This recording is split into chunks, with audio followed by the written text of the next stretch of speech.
Dans une paisible ville américaine nichée entre des champs de blé à perte de vue et des routes endormies, le bruit du métal qui claquait était une mélodie constante. À l'intérieur d'un petit garage poussiéreux se tenait Jake Miller, un mécanicien de 26 ans aux mains plus dures que le cuir et au cœur bien plus tendre qu'il ne voulait bien l'admettre. Il travaillait de longues heures à réparer les voitures de gens qui pouvaient à peine le payer. Son garage sentait l'huile, la rouille et les journées difficiles. Il ne se plaignait pas. C'était son univers. Sa vieille radio diffusait des airs country doux tandis qu'il essuyait la sueur de son front. Sa vie était simple, mais solitaire. Chaque soir, il fermait le garage, levait les yeux vers le soleil couchant et se murmurait. Les machines ne mentent pas. Elles tombent en panne, mais elles peuvent toujours être réparées. Il ne le savait pas encore, mais quelqu'un était sur le point d'entrer dans sa vie et de tout changer à jamais. Cet après-midi-là, le ciel devint gris. Les nuages s'enroulaient comme de la fumée avant un orage.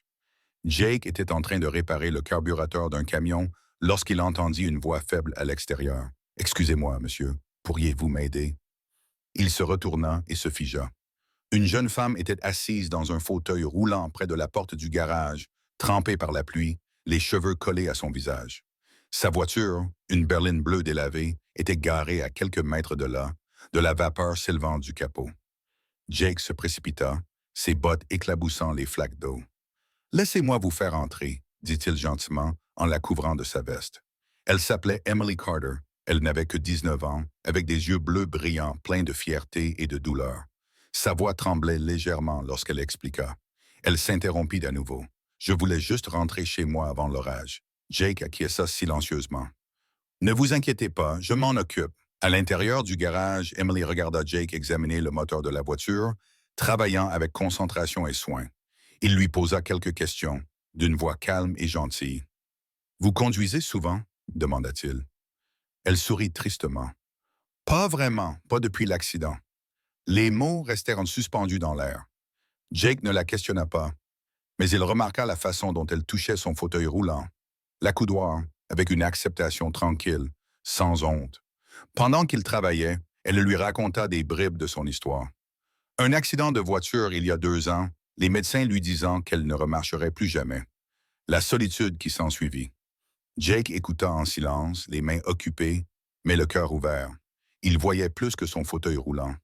Il voyait quelqu'un qui se battait pour garder son moral. Lorsque le courant vacilla et que le tonnerre gronda dehors, il se tourna vers elle et lui dit doucement, « Vous savez, les moteurs peuvent être reconstruits, peu importe à quel point ils sont endommagés. » Elle croisa son regard et sourit. Peut-être que les gens aussi. Lorsque la pluie cessa, Jake avait partiellement remis la voiture en état de marche. Il s'essuya les mains sur un chiffon, jetant un coup d'œil à Emily assise près de l'établi, regardant la tempête s'éloigner par la porte ouverte. « Ce n'est pas parfait, dit-il, mais elle vous ramènera chez vous. » Emily le remercia, la voix pleine de gratitude. « Je n'ai pas beaucoup d'argent, » commença-t-elle, mais Jake l'interrompit en secouant la tête. « Ce n'est pas grave. Rentrez chez vous en toute sécurité. » Elle hésita, puis demanda. « Pourquoi m'aider gratuitement? » Il haussa les épaules en souriant faiblement. « Parce que parfois, c'est ce dont les gens ont le plus besoin, de l'aide, sans contrepartie financière. » Lorsqu'elle partit, le garage sembla étrangement calme. Jake se tenait dans l'embrasure de la porte, regardant sa voiture disparaître sur la route mouillée. Quelque chose bougea en lui.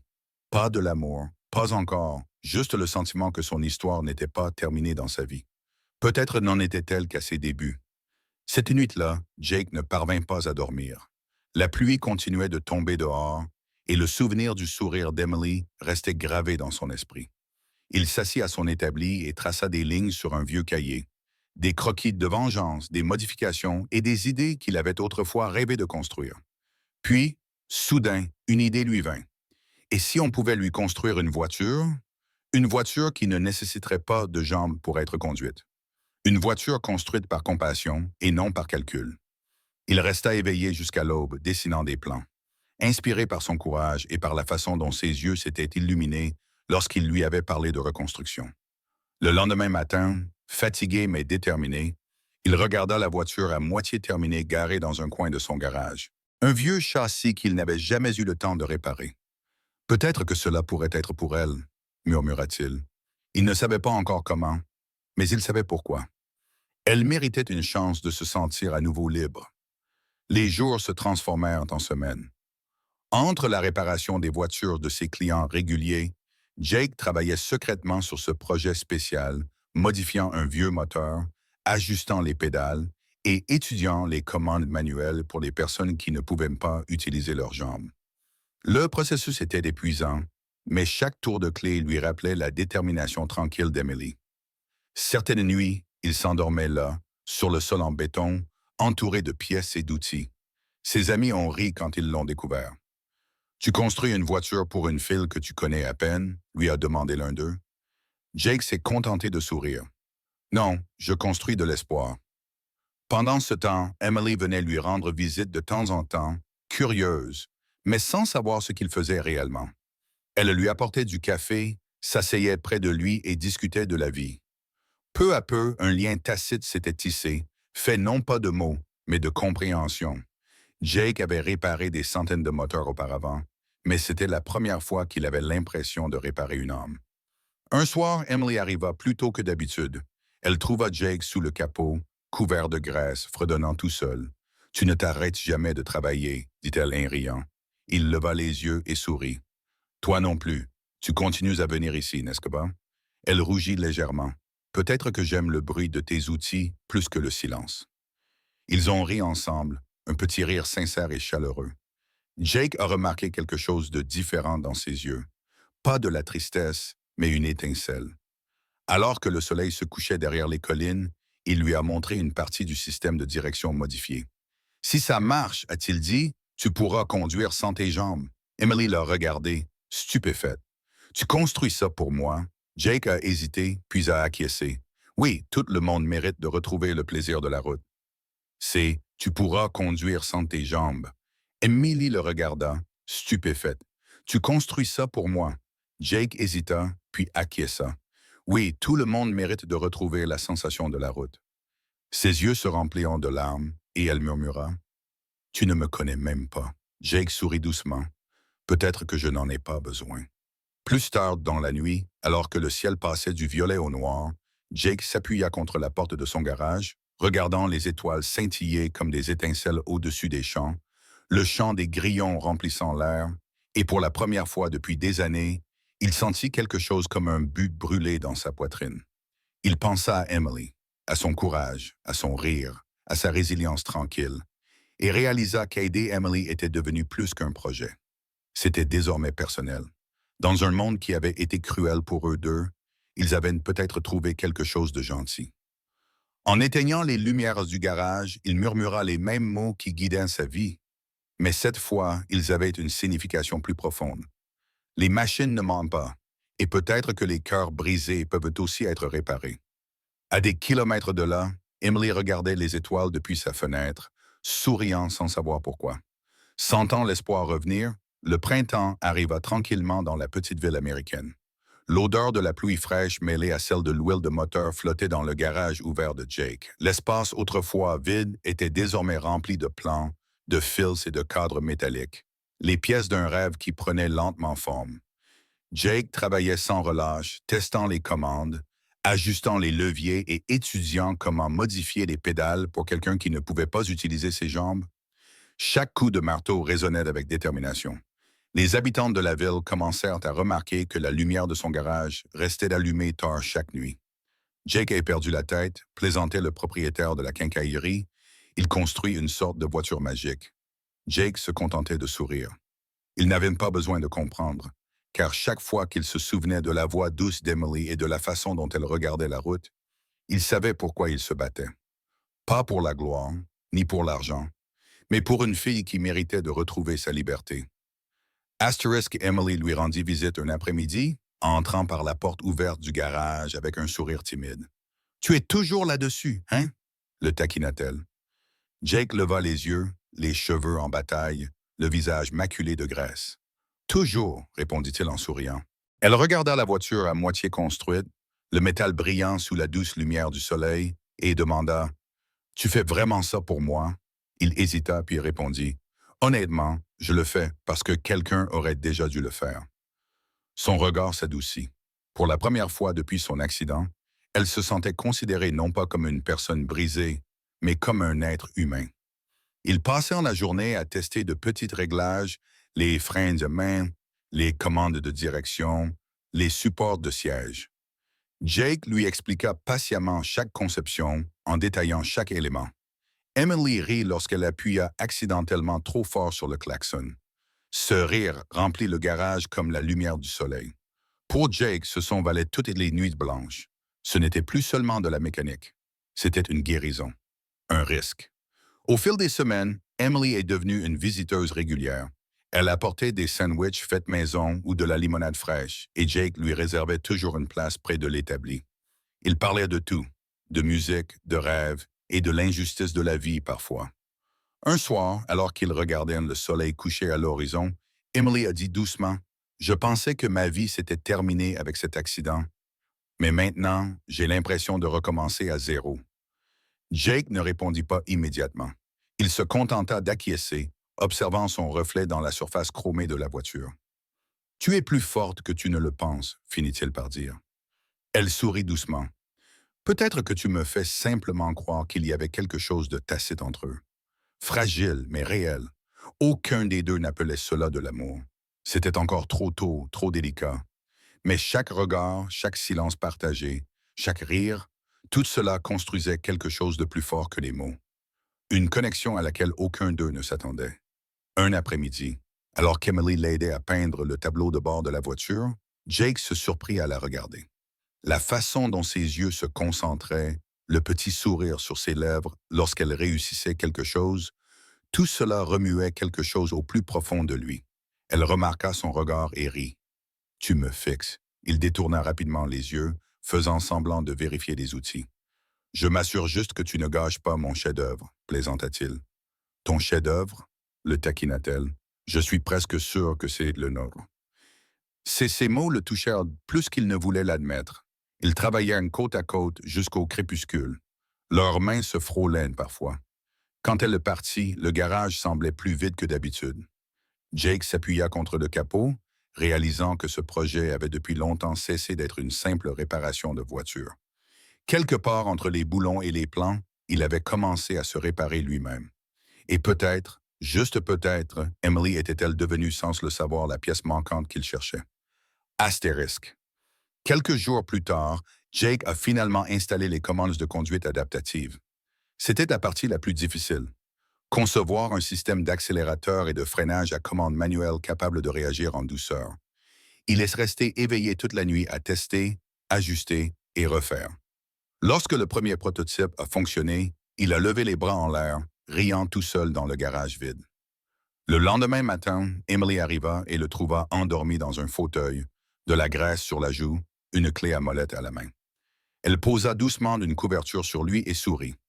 Quand il se réveilla, elle lui dit doucement, « On dirait que tu as combattu des dragons. » Il sourit d'un air endormi. « Peut-être bien, et je pense que j'ai enfin gagné. » Ensemble, ils testèrent le nouveau système de la voiture. Les mains d'Emily tremblaient lorsqu'elle saisit les commandes. Le moteur rugit, pas bruyamment, mais fièrement. Jake vit ses yeux s'illuminer d'admiration. « Tu as réussi, » murmura-t-elle. Point astérisque. Le premier essai routier fut émouvant. Jake sortit la voiture sur la route derrière son garage, où les champs s'étendaient à l'infini. Emily s'assit au volant, le cœur battant. Jake s'agenouilla à côté de sa fenêtre pour lui donner les dernières instructions. « Vas-y doucement. Fais confiance aux commandes. Fais-toi confiance. » Elle acquiesça, inspira profondément et appuya doucement sur le levier. La voiture avança, douce et régulière, comme par magie. Pour la première fois depuis 2 ans, Emily conduisait à nouveau. Ses yeux se remplirent de larmes, tandis qu'elle riait et pleurait à la fois. Jake courut à côté d'elle en criant « Tu y es, Emily. Continue. » Elle fit lentement demi-tour, le soleil se reflétant dans ses cheveux, et murmura « Je suis libre. » Lorsqu'elle s'arrêta, elle ne pouvait s'empêcher de sourire. Jake s'appuya contre la voiture, sans voix, la poitrine remplie d'un sentiment qu'il n'avait jamais éprouvé auparavant. De la fierté mêlée d'admiration. Il lui avait littéralement construit sa liberté. La nouvelle se répandit rapidement dans la ville. Ceux qui se moquaient autrefois de Jake s'arrêtaient désormais pour voir la voiture miracle. Les journalistes locaux écrivirent de courts articles. Les enfants jetaient un œil par la porte du garage, chuchotant à propos de l'homme qui avait construit une voiture pour la fille qui ne pouvait pas marcher.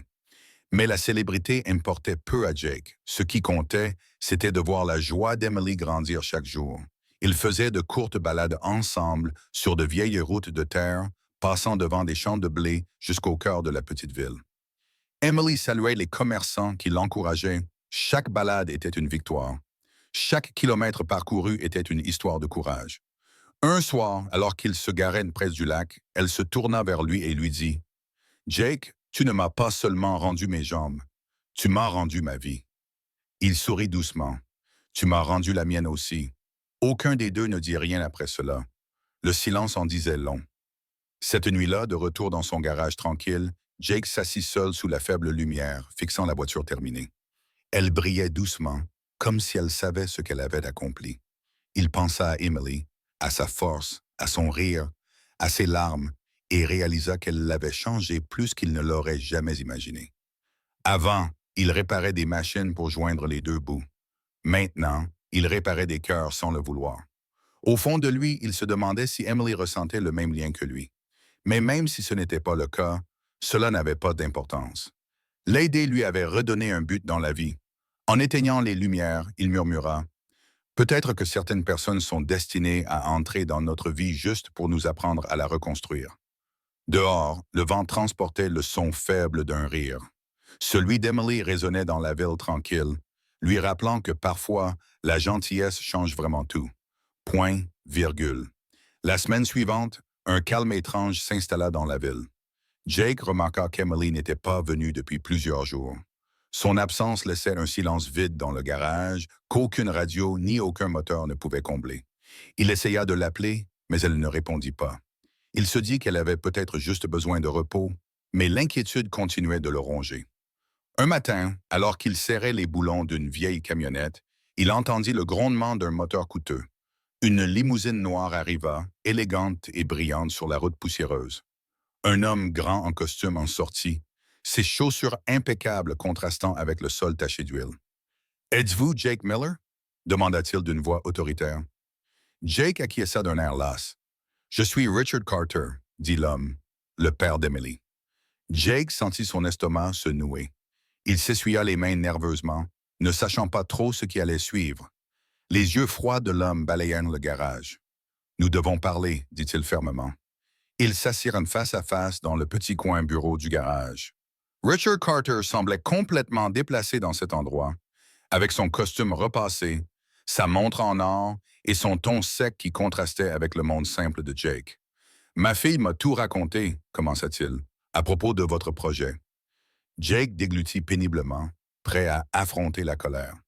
Mais le visage de Richard était indéchiffrable.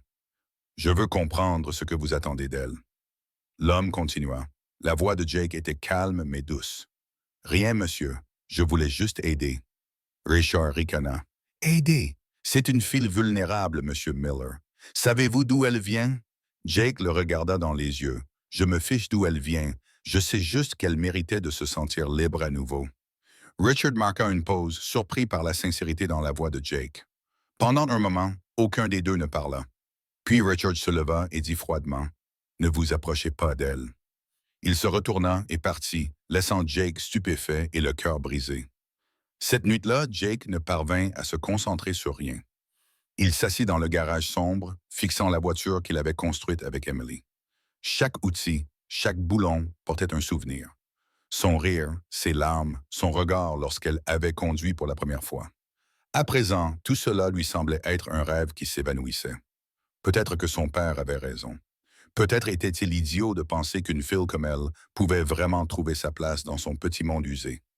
Alors que l'horloge sonnait minuit, il murmura dans le vide. « Je n'ai pas construit ça pour l'argent ou la gloire. Je l'ai construit pour elle. » Dehors, la pluie commençait à tomber doucement, reflétant la douleur qui l'habitait.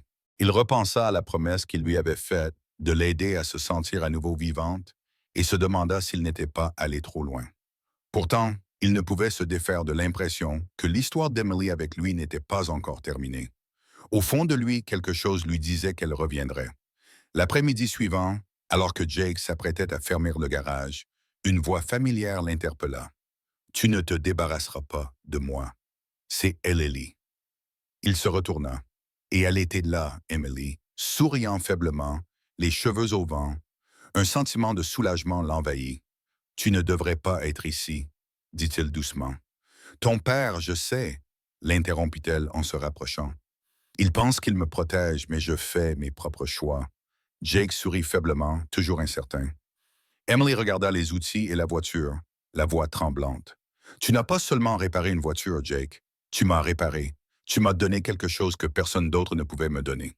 La liberté. » Il baissa les yeux, la gorge serrée. « C'est tout ce que j'ai toujours voulu. » Elle tendit la main et posa sa main sur la sienne, couverte de graisse, puis me promit une chose. Elle murmura.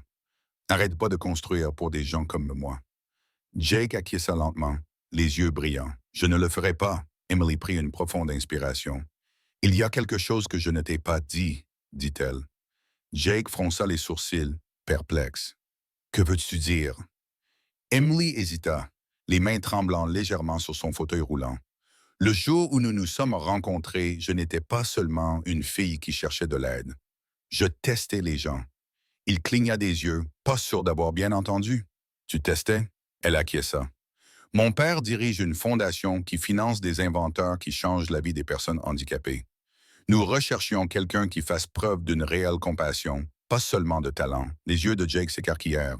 « Tu veux dire depuis tout ce temps? » « Oui, dit-elle doucement. « Mais tu as réussi le test, Jake, pas à cause de ce que tu as construit, mais à cause de la raison pour laquelle tu l'as construit. » Elle sourit à travers ses larmes. « Tu m'as rappelé que la gentillesse existe encore. » Jake resta assis là, sans voix, le cœur battant à tout rompre. Tout ce qu'il pensait savoir d'elle, d'eux, a basculé en un instant avant que Jake n'ait pu répondre. Une autre voiture s'est arrêtée devant le garage, la même limousine noire.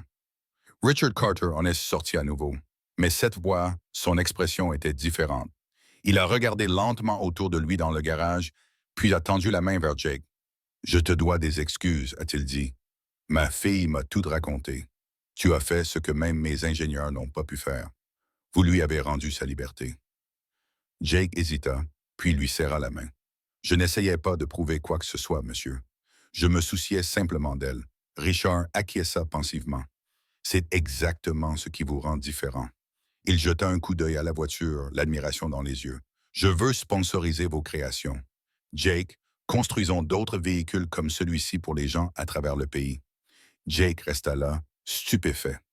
Son rêve, leur rêve, était soudain devenu réalité. Mais lorsqu'il regarda Emily, souriant fièrement à travers ses larmes, il comprit qu'aucun succès ne pourrait jamais égaler ce sentiment. Le passé de cet homme et le petit garage qui résonnait autrefois de solitude bourdonnait désormais de vie. Une nouvelle enseigne était accrochée au-dessus de la porte. Des moteurs de liberté construits pour chaque âme. L'invention de Jake se répandit à travers l'Amérique, donnant de l'espoir à d'innombrables personnes qui pensaient que leur voyage était terminé. Emily devint sa partenaire, non seulement dans le travail, mais aussi dans sa mission. N'allégerait les programmes de sensibilisation, mettant des familles en relation avec les nouveaux véhicules, tandis que Jake formait de jeunes mécaniciens à leur construction. La ville qui avait autrefois douté de lui célébrait désormais son nom. Les enfants le montraient du doigt avec enthousiasme chaque fois qu'ils voyaient Emily passer dans sa voiture rutilante. Pourtant, malgré toute cette attention, Jake restait humble.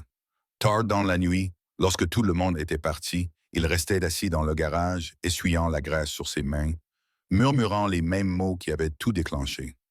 Les machines ne mentent pas. Celles qui sont cassées peuvent être réparées, tout comme les gens. Et à chaque fois, Emily souriait en l'entendant dire cela. Un soir doré, alors que le soleil se couchait derrière les champs, Jake, Emily et sa petite nièce Lily étaient assis devant leur modeste nouvelle maison, regardant le ciel se teinter d'orange et de rose, la Ferrari que M. Carter leur avait offerte garée en arrière-plan. Mais aucun d'entre eux ne s'en souciait. Emily appuya sa tête sur l'épaule de Jake. « Est-ce que ton ancienne vie te manque parfois? » demanda-t-elle doucement. Jake rit. « Celle où j'étais seul, fauché et graisseux. »« Pas du tout. » Elle rit et lui donna une petite tape sur le bras. « Tu es toujours graisseux, » le taquina-t-elle. Lily gloussa entre eux. Le monde semblait parfait, simple et chaleureux. Jake regarda Emily, la voix tendre. Tu avais raison. Tu sais, parfois, ce n'est pas le moteur qui a besoin d'être réparé, c'est le cœur. Elle sourit, les yeux brillants. Alors, je suppose que nous avons tous les deux reconstruit quelque chose de magnifique. Et tandis que le coucher de soleil illuminait leur visage, ils savaient qu'ils avaient déjà